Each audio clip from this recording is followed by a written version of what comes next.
I feel like so much of writing the movie was like her trying to make me laugh and me trying to make her laugh.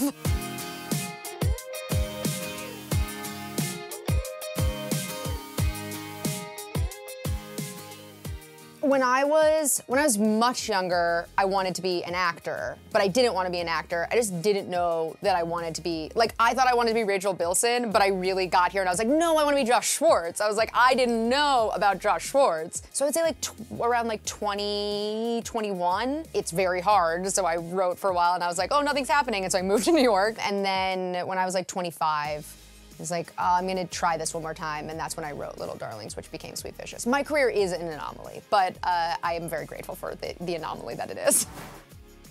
Do it. Like, I sound like a Nike ad, but like, just do it. Like, if there is not a chair, like, find a chair, build a chair, create a chair, you know, stand. Like, it's just, for me, I think so much of why I am where I am is because I just hustled. Just like generate. And that is the best advice that I could get. That's all I've done, is I'm like, okay, no one wants me to do this, I'm just gonna do it. Because no one wants anyone to do anything in this industry. That's what I've learned. So you just have to do it. You just have to do a bunch of stuff, and some things will work. My industry pet peeves are fear-based decision-making and fear-based notes. That, to me, I think is the most detrimental situation in this industry, is just a bunch of people who are scared of something new or scared of something being different, and so they're trying to make it more like what is working. And I think the things that work the most are the things that are completely different and that are allowed to be that, good or bad. First one I'm going to talk about is Stacey Sher, who produced Sweet Vicious and is my first big champion in this industry. And I remember when I wrote Sweet Vicious, like, the whole thing was, what if Tarantino wrote Girls? And then I remember when I saw the producers that the script was going to, when it was called Little Darlings, Stacey was on that list, and Stacey, I mean, produced everything from Pulp Fiction to Erin Brockovich. I mean, she's an icon. And I was like, okay, if she doesn't like it, I messed up. And she not only liked it, but wanted to make it, and did eventually become the executive producer on the show. After all the stuff happened with Do Revenge and it did well, I was like, Stacey, we need to go to dinner, and we sat on Monday night, and I was like, what do I do now?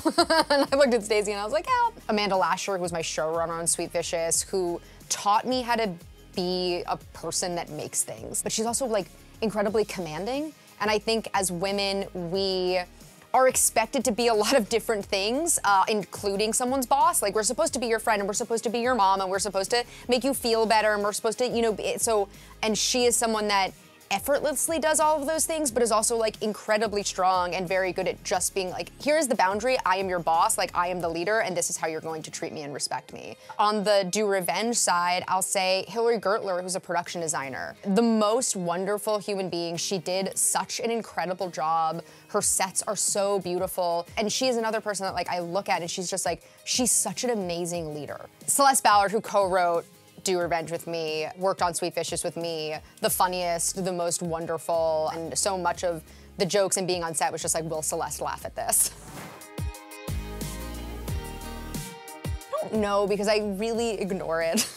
Like, I don't, you know, people are gonna give you bad advice, and I think it's hard because it's like, it's so subjective what bad advice actually is. So I just try and listen to everything and then kind of put it through the filter of like, does this make sense for me? Why are you giving me this piece of advice? Is this more about you than it is about me? Like, I feel like there's so many factors that come into bad advice.